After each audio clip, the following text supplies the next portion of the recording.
Incitation, c'est le mot de la semaine que je vous propose pour notre Minute Concorde. Elle est au cœur des sciences économiques, qui sont des sciences du comportement humain abordées du point de vue de l'échange.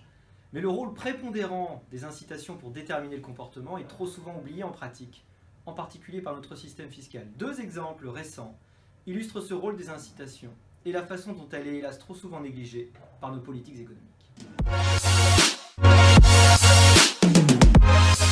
D'abord, l'étude de l'INSEE sur le taux marginal d'imposition, autrement dit, ce qu'il reste vraiment dans la poche d'un Français pour un revenu donné.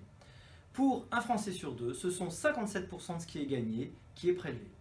Ce système est très loin de peser seulement sur les plus riches, puisque 4 personnes sur 5 ont un taux marginal compris entre 44 et 73% de leur revenu.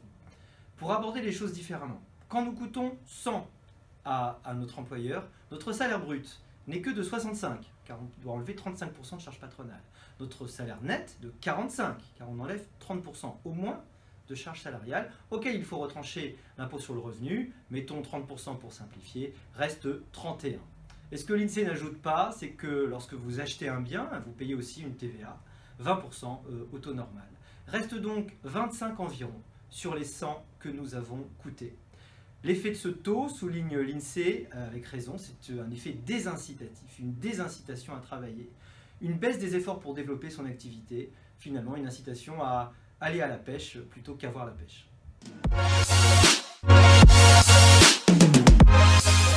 Second exemple, les bons résultats de l'emploi. En 2016, le secteur marchand a créé plus de 190 000 emplois, près de 2 fois plus en un an, et ce malgré un taux de croissance assez faible.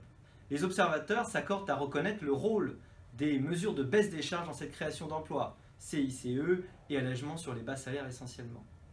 Pour les entreprises, ça correspond à un travail moins cher qui donc va les inciter à travailler. Pour les salariés, les prélèvements trop lourds donc désincitent à l'effort, comme nous l'avons vu tout à l'heure, deux faces d'une même réalité.